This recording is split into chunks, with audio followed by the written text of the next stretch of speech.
귀한 찬양, 주님만 의지하는 이 아름다운 찬양의 가사처럼 오늘도 우리의 마음과 심령이, 우리의 삶이 주님만 의지하는 복된 은혜의 시간 되시기를 축복합니다.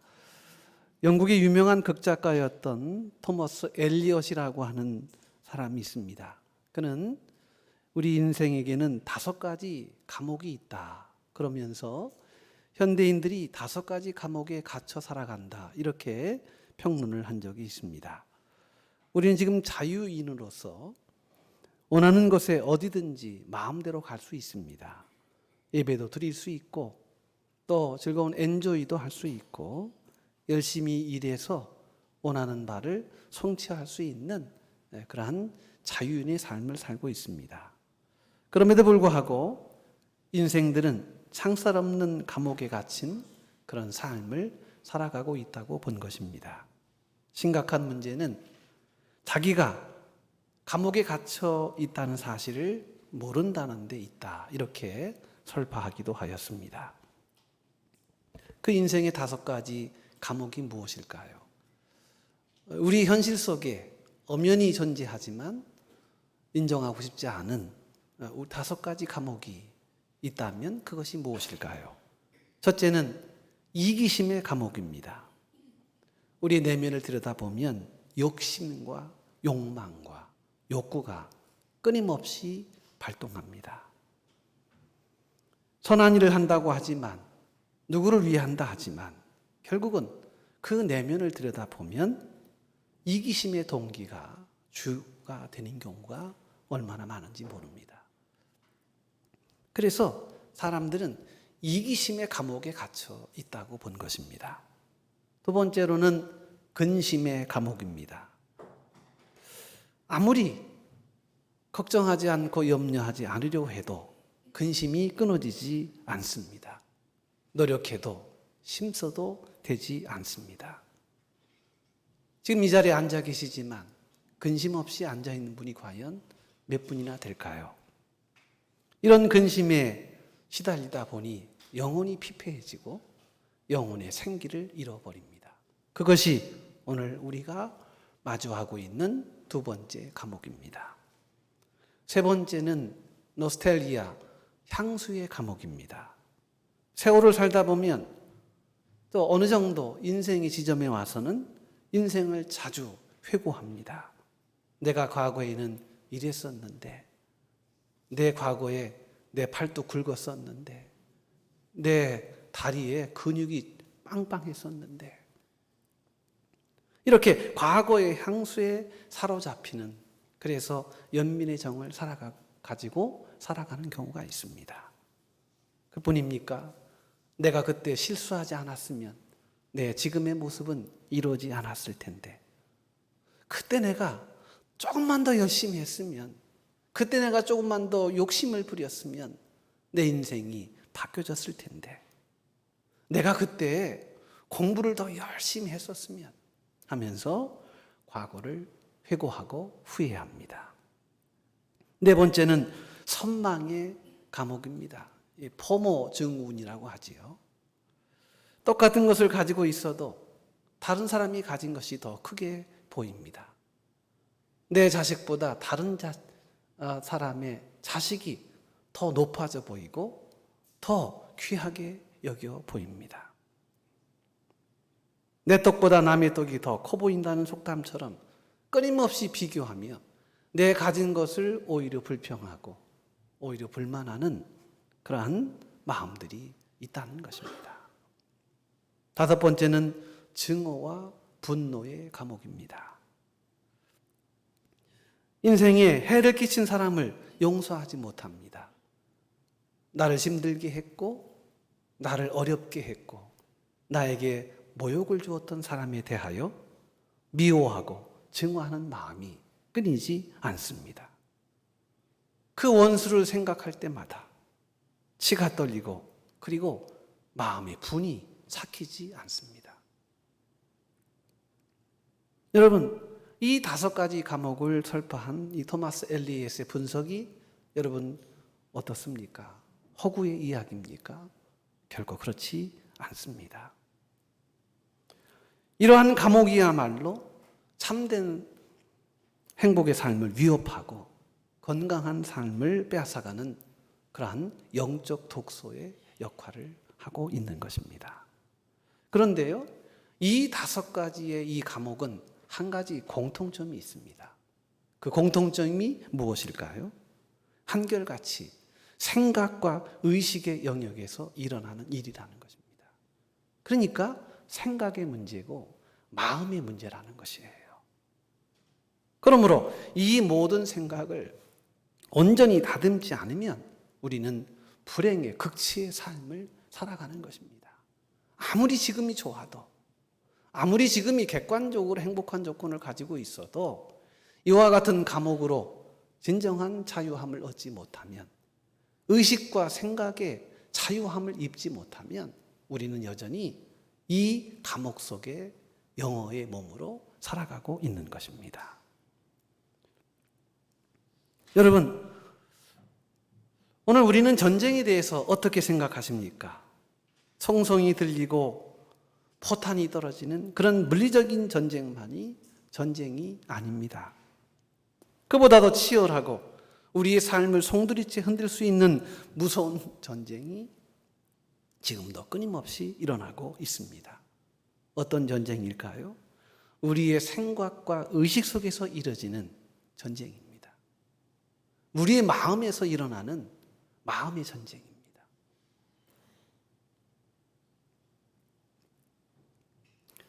아침에 눈을 뜨는 순간부터 잠들 때까지, 아니 잠드는 순간조차도 우리의 마음과 우리의 생각은 쉬지 못합니다. 수많은 정보, 근심, 누군가에 대한 미움, 미래에 대한 막연한 두려움, 이런 것들이 끊임없이 우리의 마음의 영역에서 고동치고 있기 때문입니다. 사실 우리는요, 보이지는 않지만 오리와 같은 거예요. 호수의 오리가 잔잔하게 떠다닙니다. 얼마나 평안하고 얼마나 고요할까요? 그러나 그 수면 아래에 오리의 이 발갈기는요, 끊임없이 휘저 있는 것입니다. 보이는 것은 그렇게 보여도 보이지 않는 곳에서는 지금 수많은 운동들이 일어나고 있는 것이죠. 그래서 잠언서 4장 23절은 이렇게 말씀합니다. 모든 지킬 만한 것 중에 더욱 내 마음을 지키라. 생명의 근원이 이에서 남이니라. 마음을 지켜야 되는 거예요. 왜 마음과 생각을 지켜야 합니까? 왜냐하면 행동은 마음과 생각의 결과이기 때문입니다. 행동하기 이전에 어떤 조건이 또 어떤 자극이 일어나는 거예요. 그게 뭐냐 하면 마음입니다. 그러므로 생각이 바뀌지 않으면 행동은 결코 변하지 않습니다. 여러분, 신앙생활을 오래 해도 왜 우리가 바뀌지 않을까요? 30년 전이나 지금이나 왜 우리의 신앙은 그대로일까요?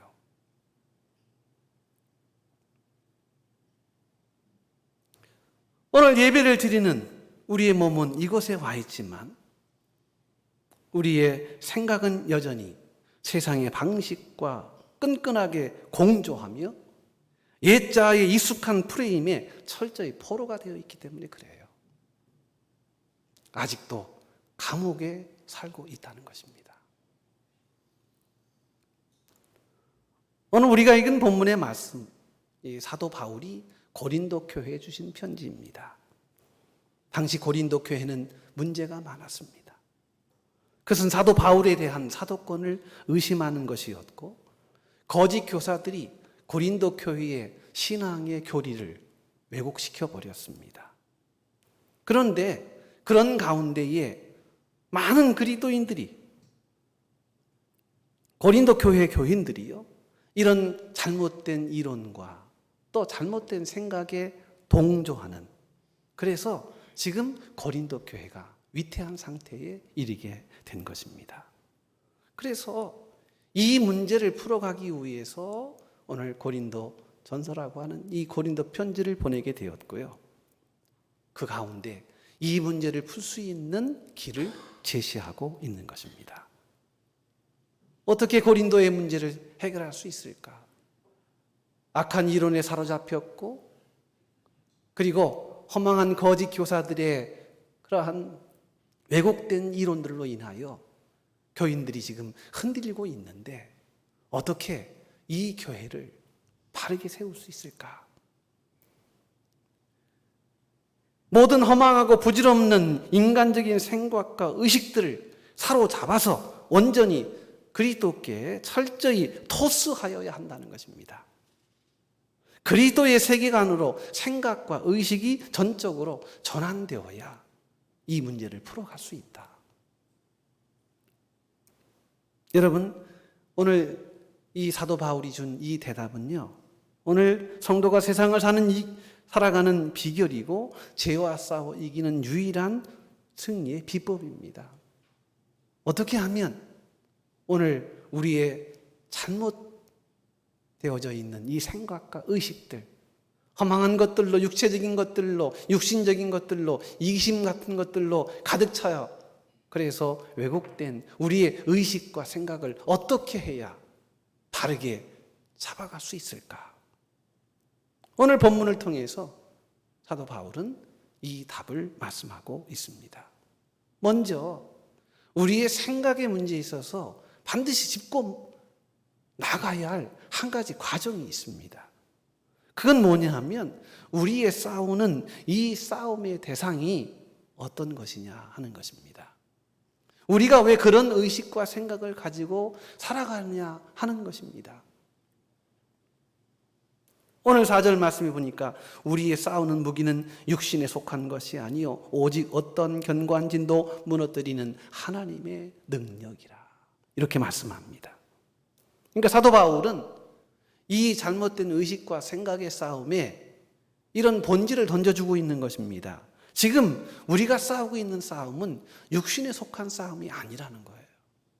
우리는 늘 그냥 인간적인 생각에서 모든 문제들을 해결하려고 합니다. 해소하려고 합니다. 그런데 성경적 세계관은요, 그렇지 않습니다. 지금 우리가 싸워야 할 이 생각과 의식의 문제조차도 여러분, 이것은 영적인 싸움이라는 것입니다. 육신적인 어떤 개선된 그 어떤 것으로 해소할 수 있거나 해결할 수 있는 문제가 아니라는 거예요. 우리의 싸움의 본질은 단지 인간적이고도 육신적인 싸움이 아니라 이 싸움은 철저히 영적인 영역의 싸움이라는 사실을 먼저 전제하고 있다는 것입니다. 그래서 에베소 6장 12절 13절 말씀에도 이렇게 성경은 우리의 싸움의 본질을 정확하게 규명하고 있습니다. 우리의 씨름은 혈과 육을 상대하는 것이 아니요 통치자들과 권세들과 이 어둠의 세상 주관자들과 하늘에 있는 악한 영들을 상대함이라. 그래서 여러분, 우리의 생각과 의식마저도요, 이것은 인간적 영역이 아니고 영적 영역에서 들여다보아야 한다는 것이에요. 우리가 이 생각의 싸움에서 자주 패배하는 이유, 우리가 이 생각에 우리의 생각을 가지고 살아갈 때 자주 이 생각에 질 수밖에 없는 그런 이유 중에 하나는 번지수를 잘못 찾았기 때문에 그래요. 여러분, 이 생각의 싸움은 육체의 싸움이 아니고 영적 싸움이라는 것입니다. 이것이 성경이 보는, 세상을 보는 시각이에요. 영적인 문제를 육적인 방법으로 해결한다고 하면 여러분 절대 풀리지 않습니다. 왜냐하면 영적인 일이 더 깊고 넓고 크기 때문에 그래요. 예를 들면 이런 것입니다. 마음이 불안이 찾아오면 사람들은 이 불안을 잠시 잊기 위해 술을 마시거나 혹은 마약을 먹거나 혹은 어떤 여행을 하거나 여러 가지 방법을 취합니다. 여러분, 이것은 육신에 속한 무기예요. 이 육신에 속한 이런 무기들로는 잠시 덮어줄 수 있지만 근본적으로 문제를 해결할 수 없다는 것입니다. 인간의 의지, 결심, 세상의 처세술로는 우리의 내면 깊이 뿌리 박힌 죄의 본성과 악한 사단의 괴계인 너무도 부정적인 사고방식을 이길 수가 없는 거예요. 술 한잔 먹는다고 해서 잠시 잠깐은 잊혀질 수는 있겠지요. 노름하면서 잠시 엔조이 할 수 있겠지요. 잠시 그 현실과 거리두기 하면서 조금의 여유를 가질 수 있겠지요. 그러나 그 본질은 변하지 않는다는 거예요.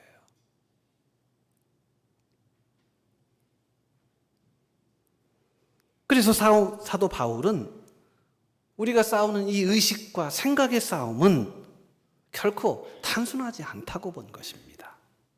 이 싸움의 대상, 이 의식이요, 오늘 성경 본문의 말씀해 보니까 견고한 진이다, 이렇게 말씀하고 있습니다.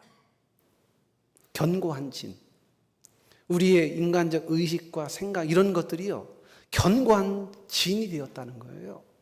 이 스키로마, 오키로마, 이 오키로마, 이것이 이제 진이란 말인데요. 이건 군사 용어입니다. 적군이 아군을 공격하기 위해 아주 튼튼하게 쌓아 올린 그런 요새들이죠. 적군이 공격하면 그걸 방어하기 위해서 그런 견고한 진을 만들어 놓잖아요. 그걸 요새라고 합니다. 이 진이란 말이 바로 그런 것입니다. 여러분, 마귀는요, 우리의 생각 속에 지금도 견고한 진을 하나씩 우리가 모르는 사이에 하나씩 벽돌 한 장을 얹어 놓듯이 그렇게 쌓아가고 있습니다. 하루아침에 지어지는 것이 아닙니다. 이 견고한 진, 악한 생각, 이런 것들은요, 어느 순간에 완성되는 게 아닙니다. 어린 시절부터 형성된 상처, 반복된 실패의 경험, 세상이 잘못 주입한 잘못된 가치관들이 겹겹이 쌓여 있어서 콘크리트처럼 그렇게 단단해진 이 생각의 요새들이 우리 속에 있다는 거예요. 여러분, 이 생각의 요새는 우리를 조종하고 통제합니다. 그리고 하나님을 아는 것을 대적합니다. 그래서 이런 오키로마, 이런 생각의 인간적 생각과 의식들의 이 상처로 굳어진 이런 견고한 진들이요, 하나님의 말씀을 튕겨냅니다. 은혜를 받아도 금방 토해내게 합니다. 그러므로 여러분, 이런 생각을, 이런 왜곡되고 상처받은 생각들을, 악한 사단의 괴기들을 이길 수 있는 방법은요, 인간적인 것이 될 수가 없다는 거예요. 그래서 오늘 본문의 말씀처럼 오직 하나님의 능력으로 된다. 왜냐하면 이 생각의 출처는, 생각을 주장하는 것은 영적인 일이기 때문에 하나님의 능력이 개입되지 아니하면 이 문제를 바로 해소할 수가 없다는 것입니다. 그렇습니다. 여러분, 오늘 하나님의 견고한 능력이, 하나님의 역사하심이 우리 가운데 온전히 역사하실 때 이런 인간적인 생각과 그리고 늘 끊임없이 왜곡된 이런 마음들을 다시 고치고 회복하는 능력이 되는 것입니다. 그렇다면 오늘 우리 현대인들의 영혼을 포로로 잡고 있는 견고한 진은 무엇일까요? 우리가 의식하든 의식하지 못하든 오늘 우리의 생각과 우리의 의식을 지배하고 있는 그 견고한 진이 무엇인가 하는 것입니다. 사단은 교묘하게도 이 시대의 문화와 환경을 통해서 우리의 생각 속에 아주 견고한 오키로마, 견고한 진을 심어놓고 있어요. 여러분, 제가 말씀드리는 이 세 가지를 들으시고 여러분이 과연 자유함을 입었는가를 한번 평가해 보세요. 첫 번째, 사단의 견고한 진, 우리의 생각 속에 머물고 있는 악한 사단의 역사가 어떤 모습으로 나타나고 있는지, 그 첫 번째가 바로 anxiety, 불안입니다. 견고한 우리의 생각과 의식을 끊임없이 흔들어대는 악한 사단의 괴가가 뭐냐 하면 불안이에요. 불안은 하나님으로부터 오지 않습니다. 하나님은 우리에게 미래와 희망을 주려 하십니다. 하나님은 우리를 살리는 생명의 역사입니다. 그러나 그럼에도 불구하고 우리의 마음속에 진한 어둠 같은 그런 불안이 우리의 심령과 우리의 생각을 지금 오염시키고 있다는 것이에요. 그래서 어떤 분은 말합니다. 현대인들은 맛있는 음식을 먹지 않고 현대인들은 불안을 먹고 산다. 불안이 주식이라는 거예요. 불안을 먹고 살아요. 노후에 대한 불안, 자녀에 대한 불안, 건강에 대한 불안, 인정받지 못할까 하는 불안, 내 자리를 혹시 뺏기지 않을까 하는 그런 불안, 서로가 서로를 인정하지 못하고 끊임없이 공격하는, 그래서 내가 강해지지 않으면 안 되는 이런 불안의식들이요, 온통 우리의 생각과 마음을 주관하고 있다는 것입니다. 여러분, 불안, 앵자이티라고 하죠. 이걸 우리는 존재 불안이라고 해요. 이 불안은 단순한 감정이 아니에요.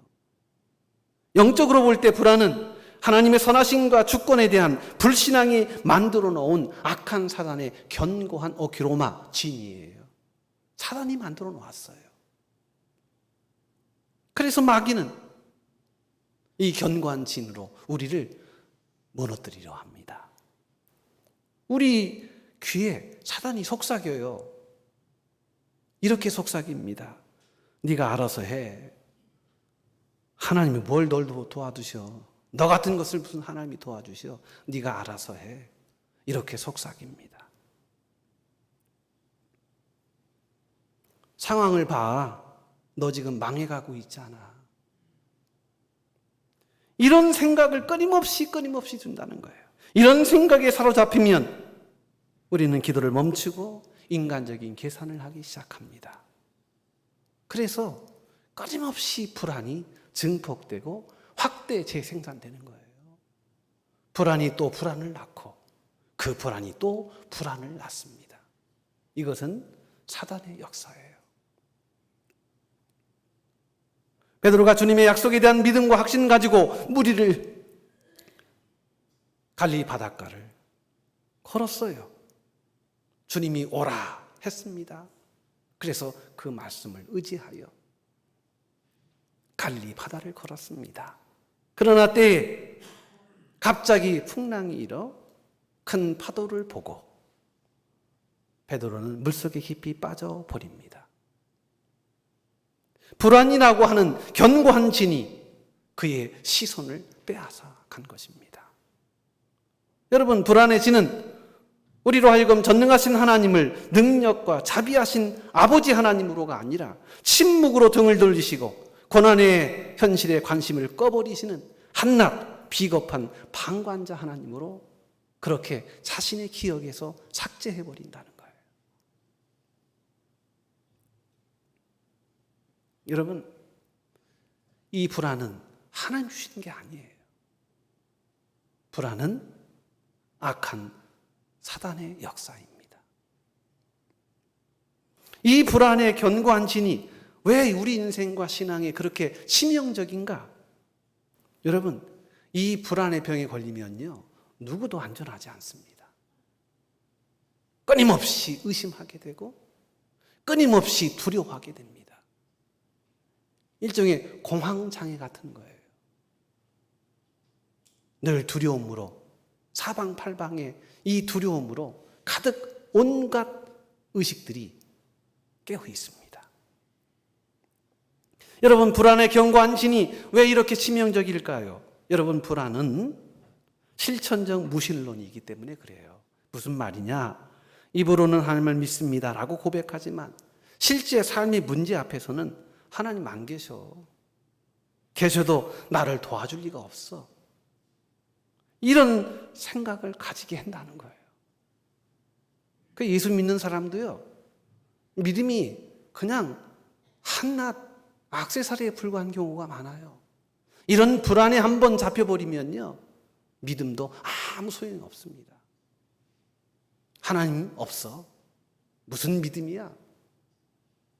하나님 나 같은 사람 도와줄 리 없어. 하나님은 외출 중이야. 하나님은 휴가 중이야. 이렇게 말하는 사람들이 여러분 부지기수입니다. 이것이 불안의 실체입니다. 불안이 우리의 마음을 점령하면 우리는 마치 부모 없는 고아처럼 행동합니다. 그러면서 이렇게 생각을 해요. 내가 해결해야 돼. 내 힘으로 해야 돼. 이런 프레임에 갇히게 된다는 것입니다. 내가 챙기지 않으면 망해. 내가 해결해야 돼. 다른 사람 믿을 수 없어. 이렇게 불안이 그 인생을 점령하게 되면 하나님을 삶의 왕자에서 몰아내고 그 자리에 걱정이라고 하는 우상을 앉혀버리는 거예요. 그래서 불안은 치명적인 약점입니다. 또한 불안은 거짓된 상상력을 극대화합니다. 본문 5절 말씀에 하나님 아는 것을 대적하여 높아졌다. 이렇게 얘기하잖아요. 그러니까 이게 무슨 말이냐면 하나님 인정하지 않는다는 거예요. 불안에 빠지면 하나님을 인정하지 않습니다. 불안은 그러나 사실 팩트가 아니고 그냥 부정적인 상상력인 거예요. 일어나지 않은 일을 마치 일어난 것처럼 생생하게 시뮬레이션 해요. 지금 현실은 아무렇지도 않은데 지가 마음대로 지 생각으로 현실을 재구성하고 재해석합니다. 없는 일을 있는 것처럼 상상한다니까요. 이게 불안의 역사입니다. 마귀는 이 상상력을 이용해 우리를 끊임없이 우리 귀에 속삭입니다. 없는 일을 있는 것처럼, 아니 있는 일도 최악인 것처럼 자꾸 확대합니다. 그래서 마귀가 이렇게 속삭여요. 네 통장 잔고를 봐.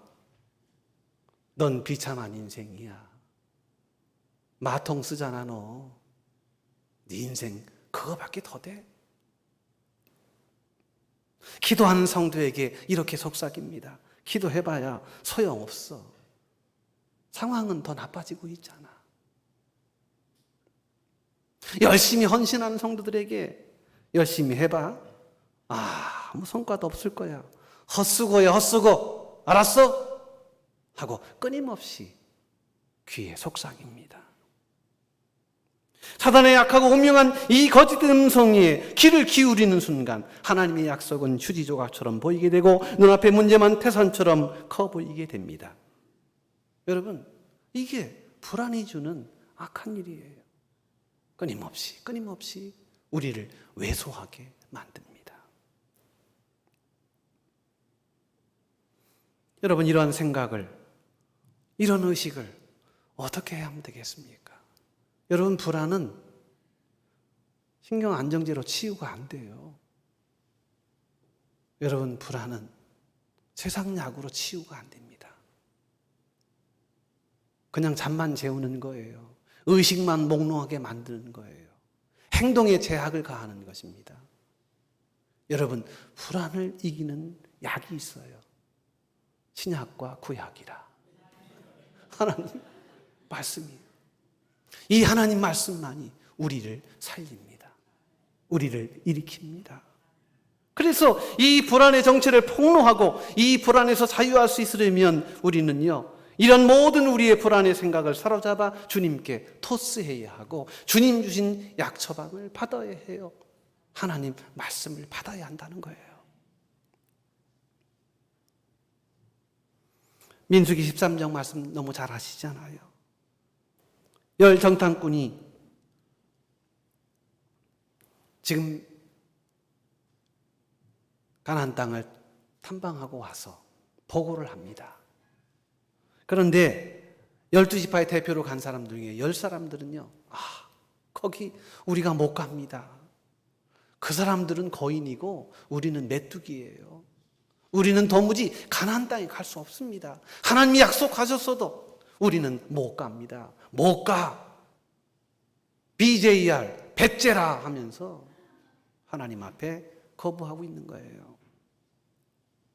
그들은 하나님의 약속의 말씀보다 눈앞의 거인, 눈앞의 열악한 현실만을 더 크게 보았습니다. 불안이라고 하는 견고한진에 갇히게 되었을 때 그들은 스스로를 존귀한 하나님의 백성이 아니라 밟히면 죽는 메뚜기로 그의 자아상이 바뀐 거예요.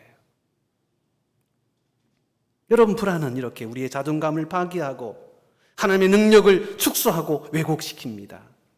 나는 안 돼. 우리 가정은 끝났어. 나는 이대로 죽는 거야. 불안이 만든 견고한 진의 감옥에 갇혀 있는 것입니다.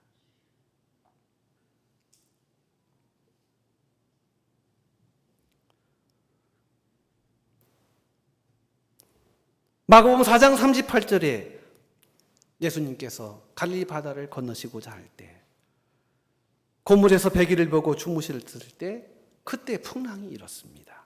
제자들이 호들갑 떨면서 예수님을 깨웁니다. 선생님이여, 우리가 죽게 된 것을 어찌 돌아보지 아니하시나이까. 그리고 물이, 그 파도물이 그 배에 차들어오고 있습니다. 그때 제자들은 패닉에 빠지죠. 이제 우리 죽었다. 그러면서 그들이 한 말입니다. 우리의 죽게 된 것을 왜 돌아보지 아니하시나이까. 불안의 극치입니다. 이것이 불안에 빠진 인간의 전형적인 모습이에요. 여러분, 정말 그렇습니까? 주님이 함께 하시는데 죽기는 왜 죽어? 주님이 내 인생의 선장이시는데 이따의 파도가 어쩔 수 있겠어? 이런 믿음으로 당차게 밀고 나갔어야 함에도 불구하고 사단의 계기로 인하여 불안에 빠져서 하나님을 무능력한 존재로 우리 주님을 방관자로 그렇게 묘사하고 있다는 것입니다. 여러분, 불안에 빠지면 그래요.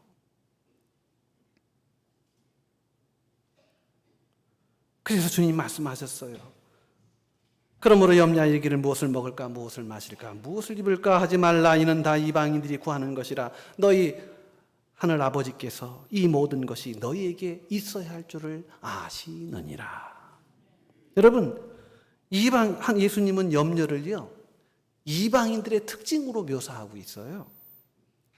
그러니까 염려는 누가 하는 거예요? 이방인들이 하는 거라는 거예요. 예수 믿는 사람들은 염려가 옷에 맞지 않다는 거예요. 이방인 누구입니까? 하나님 아버지가 없는 사람들이에요. 반대로 말하면 그리스도인에게 불안은 아버지의 돌보심을 망각한 죄라는 거예요. 그건 불신앙입니다. 여러분, 불안을 갖고 있다는 것은 불신앙의 징표입니다. 주님께서 우리에게 염려하지 말라고 하신 것은 단순히 마음 편하게 먹어라 이런 위로가 아니고 내 하나님을 욕되게 하지 말라는 거예요. 어찌 이방인들이 하는 염려를, 이방인이 하는 불안을 마치 하나님의 자녀에게 이렇게 오도할 수 있느냐? 그것은 하나님됨을 모욕하는 엄중한 불신앙이라는 것입니다. 사랑하는 성도 여러분, 오늘 저와 여러분 가운데 혹이 불안이 우리의 의식과 생각을 흐트리고 있지는 않은지요. 이 모든 생각을, 이 모든 불안을 주님께 토스해야 합니다. 주님께 맡겨야 합니다. 하늘과 땅을 만드신 하나님, 인생의 생사화복을 주관하신 하나님, 지금 우리 속에 임마누엘 하시며 지금 우리와 함께 하시는 그 하나님이 우리를 위하여 싸우고 계시고 우리를 위하여 은혜의 능력을 공급해 주십니다. 그래서 이 견고한 진 불안을 깨쳐 나가라는 거예요. 여러분, 불안하십니까? 그러면 불안에 너무 꽂히지 마세요. 그런 마음이 들거들랑 내가 지금 믿음이 없구나. 내가 지금 하나님의 약속의 말씀을 덜 먹었구나.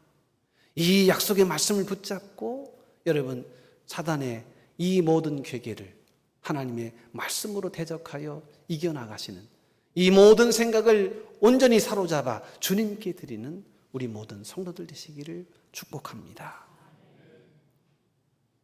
세 가지가 있는데 지금 한 가지를 했어요. 시간이 51분인데 하나만 더 하고 다음 주에 연결해서 하겠습니다. 두 번째는 경관지는 뭐냐면요, 산만함이에요. 산만함. 지금 집중하거나 몰입하기가 어렵습니다. 1분도 가만히 있는 것을 견디지 못합니다. 여러분, 이 사단이 주는 그 아주 폐해 중에 하나, 사단이 우리의 생각을 지배하는 것 중에 하나가 뭐냐 하면 집중하지 못하게 한다는 거예요. 그 concentration, 집중력, 몰입, 이걸 못하게 해요. 그래서 그냥 아무 생각 없이 살게 합니다. 그래서 C.S. 루이스는 그의 책 스크루테이프라고 하는 편지에서 악마의 이야기를 합니다. 그러면서 그 대목에 이런 이야기가 나와요. 악마가 하는 일인데요, 그것은 사람들을 죄짓게 하는 것보다 더 좋은 방법을 악마가 알고 있다는 거예요. 사단이 알고 있는데 그것이 뭐냐 하면 사람들을 집중하지 못하고 아무 생각 없이 살게 만든다는 거예요. 이게 사단이 그 마음과 생각을 주장하는 모습이라는 것입니다. 여러분, 집중하지 못하는 것, 우리의 생각이 깊은 묵상을 하지 못하도록 막습니다. 하나님과 깊이 있는 독대를 방해합니다. 예배 시간에도 하나님께 집중하지 못합니다. 설교 시간에도 수만 가지 생각을 전시합니다. 그리고 고민하죠. 특별히 이제 오늘날 문화적으로 큰 문제가 되는 것 중에 하나가 스마트폰입니다. 새로운 장기라고 그러잖아요. 5장 6보인데 5장 7보래요. 네, 그 6보 중에 하나가 더 보태졌는데 그 새로운 장기가 스마트폰이래요. 그냥 예배 드리면서도 막 그 안에서 뭐 보내고 뭘 보고, 아침에 눈 뜨자마자 가장 먼저 찾는 것이 성경이 아니고 스마트폰입니다. 밤에 잠들기 직전까지 보는 것이 스마트폰입니다. 이것을 우리 사회의 흐름이라고 생각하지만 영적인 눈으로 보면 사탄이 쳐놓은 가장 치밀한 영적 차단막이에요. 그래서 어떤 교회는요, 스마트폰을 예배 시간에 놓고 갑니다. 너무했다고 생각할 수도 있어요. 제가 한 번은 그 부사관들을 이렇게 교육하느라고 2박 3일을요, 기도원에서 한 200여 명, 이제 우리 신앙교육을 시킨다고 부사관들을 불러놓고 예배를 이제 교육을 하게 되는데, 들어갈 때요, 스마트폰을 다 맡기고 가게 했어요. 그랬는데요, 이 의식들이 참 신기한 게, 요새 젊은이들은요, 스마트폰을 이렇게 자기 손에 띄워놓으면 마치 자기가 장례식을 당하는 것 같아요. 그래서 스마트 장례식이라고 그러더라고요. 왜 나를 죽이냐 하고 생각한다는 거예요. 그래서 어떤 부사관들은요, 중도에 포기하고 가더라고요. 스마트폰 뺏었다고 그래서. 그거 보니까 5장 7보가 맞구나. 새로운 장기는 장기이구나. 제가 그런 생각을 했습니다. 요는 그것입니다. 집중하지 못하게 하는 거예요. 자기 생각에 빠지게 하는 것입니다. 오롯이 객관적이지 않은 자기 감상에 빠지게 하는 거예요. 여러분, 집중하지 못하는 것이 왜 그렇게 무서운 사단의 견고한 진인지 아십니까? 첫 번째, 깊이를 실종시키기 때문에 그래요. 깊이 있는 생각을 못합니다. 내가 궁금하잖아요. 그러면 생각을 골똘히 해야 되잖아요. 그런데 지금은 어떻습니까? 스마트폰 세이, 스마트가 이렇게 해준다는 거예요. 생각이 없어요. 그 사람들이, 현대인들은 굉장히 얕습니다. 많은 걸 알기는 하는데 깊이가 없어요.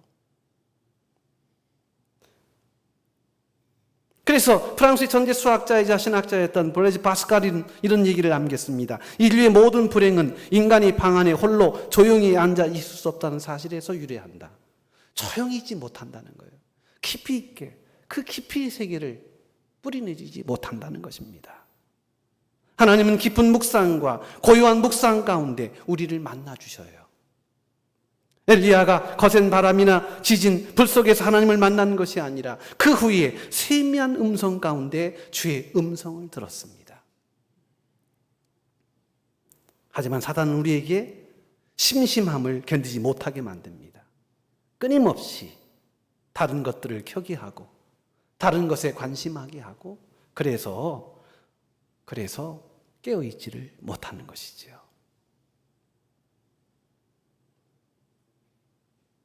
집중하지 못하면 거룩한 우선순위를 전복시킵니다. 그래서 지금 중요한 일이 무엇인지를 망각하게 만들어요. 집중하지 못하면 영적인 나태함으로 나타나게 됩니다. 아무것도 안 하는 게으름이 아니라 하나님께 집중하는 것을 귀찮게 하고 다른 분주한 일들로 생각을 교묘하게 전환시킨다는 것이죠.